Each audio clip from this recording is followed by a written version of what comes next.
We have, Chris. Just this morning, CNN has obtained a draft letter. It will be released either later today or tomorrow, I'm told. 8 Republican lawmakers, 4 in the House and 4 in the Senate, sending a letter to the new FBI Director, James Comey. The guy's just been on the job a couple of days, and they're sending him a letter demanding that within 30 days he brief Congress. They want to know what's going on. The Benghazi attacks almost 11 months ago. We're approaching the year anniversary, September 11, 2012. Remember, Ambassador Chris Stevens, 3 other Americans killed in those attacks.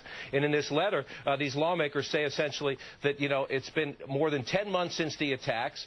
We appear to be no closer to knowing who was responsible today than we were in the early weeks following the attacks. This is simply unacceptable. So pressure from Republicans, not only on the Obama administration, but also on the new FBI director. And it is interesting. The FBI has put some photos up on its websites of people of interest, but they haven't arrested anybody. And I'll tell you this, we've been working on a project here at CNN for a special due out later within a week or two. And Arwa Damon, our great correspondent, went back to Benghazi. She sat down with one of the people the FBI says is a lead suspect for 2 hours. He says he's never been contacted by the Libyan government, never been contacted by the FBI, so that is why you have this exasperation among some leading Republicans in the Congress. And also why, when you hear from the administration or from Democrats that Republicans are on a witch hunt and they're just looking for a fight and they're just looking to blame the administration, when Arwa sits down with one of the lead suspects, those are legitimate questions that need to be asked and answered.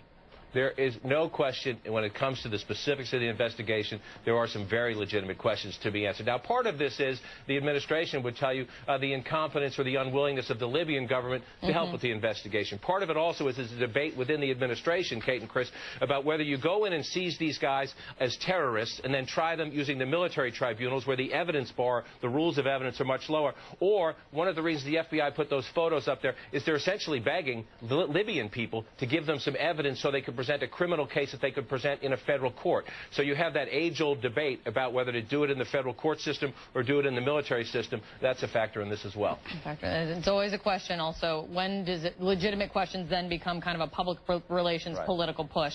And that always happens on Capitol Hill. John, thanks so much. Great reporting. We'll talk to you soon. All right.